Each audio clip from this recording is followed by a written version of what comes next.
Multan cantt garden में गुले दाऊदी के रंगों की बहार आ गई।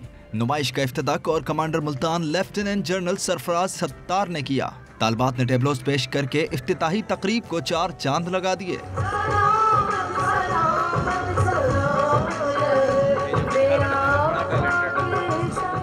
फूलों के रंग बिखरे तो शहरियों की बड़ी तादाद खींची चली आई। गुले दाऊदी की 150 से जायद इक़साम ने देखने वालों को शहर में जकड़ लिया।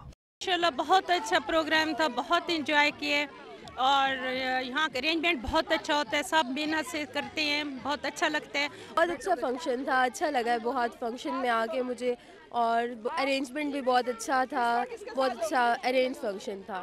नुमाइश में APS के शोहदा और क्रिकेट स्टार्स की तस्वीर भी रखी गईं। अब्दुल सत्तार ईदी की फूलों से तस्वीर बनाकर उन्हें खराज अकीदत पेश किया गया। गुले दाऊदी की यह नुमाइश 10 रोज तक जारी रहेगी।